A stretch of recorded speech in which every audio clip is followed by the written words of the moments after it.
Repeated coughing to try and clear your mucus can be extremely exhausting and can cause you to feel more short of breath. This in turn can lead to a feeling of panic. The active cycle of breathing technique is something often taught by physiotherapists to help people to clear their chests more effectively without using as much energy. It's a 3-part cycle. To do this, ensure you are sat in a comfortable upright position. The first step is breathing control. The aim of breathing control is to get you to relax your airways. Try to breathe in through your nose and out through your mouth. This should be a normal, relaxed breath, nothing forceful. Try to relax more with each breath out. You might find it useful to sit with your hand on top of your tummy underneath your chest bone. You should aim to feel your stomach rise and fall with each breath. The next step is deep breathing. The aim of deep breathing is to help you to get air behind any mucus that might be hiding at the bottom of your lungs. You may want to put your hands around the bottom of your rib cage. Take a big, deep breath in, filling your lungs right to the bottom. Breathing in through your nose and out through your mouth. You should feel your hands rise up and out as you fill your lungs. You may want to purse your lips on the out-breath, in through the nose and out through pursed lips. Aim to hold your breath for a few seconds if you're able at the end of the in-breath and then steadily exhale. Repeat this 3 times. The final stage is called the Huff and aims to help you to move mucus further up your airways. To do this, imagine you're steaming up a mirror or some glasses in front of you. Breathe in through your nose, hold your breath for a few seconds. With an open mouth and throat, forcefully empty the air from your back of your throat, using your stomach muscles to help. You can vary with a big, short huff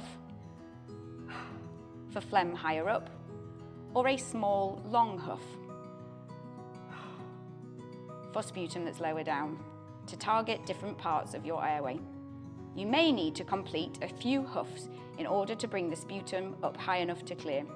You may need to do a little cough to clear your mucus at the end. However, if after a few huffs your phlegm hasn't cleared, please rest and return to breathing control again. We would recommend that you do the active cycle of breathing every day, even if you feel like there's no mucus on your lungs. Some people need to do it 2, 3, even 4 times every day. We usually say to keep going with the cycle through the 3 different stages and repeat the cycle until your huff or cough is dry and unproductive and you're sure that there is no more mucus. You may also get to a stage where you feel too tired to do any more, in which case just rest and recomplete the cycle later in the day. Some people find it useful to do the active cycle of breathing after they've moved or done exercise. Other people find it useful to do it first thing on a morning when they've just woken up after they've been still, doing really small breaths in and out overnight. It's really important for you to try and expectorate or spit out the mucus when you've cleared it. This will allow you to monitor the colour, the thickness, the texture, or the amount of mucus that you're clearing. It's important to recognise what's normal for you so that you can then identify what's abnormal. Signs and symptoms of a chest infection include a change in the colour of your mucus, a change in the amount of your mucus, the thickness or viscosity. Other signs of a chest infection include breathlessness, increased lethargy or fatigue. If you have a dry and unproductive, irritable cough, it's really important that you try to stop yourself repeatedly coughing. It can be extremely traumatic for the fragile tissue in the back of your airway and very exhausting.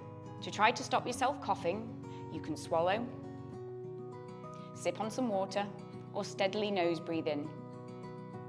Hopefully this presentation will have given you some really simple and easy strategies to try to clear your chest more effectively. However, if you do feel that you're still struggling after trying all of the above techniques, please contact your local healthcare professional who could organise a referral to your respiratory physiotherapist at Mid Yorkshire NHS Trust.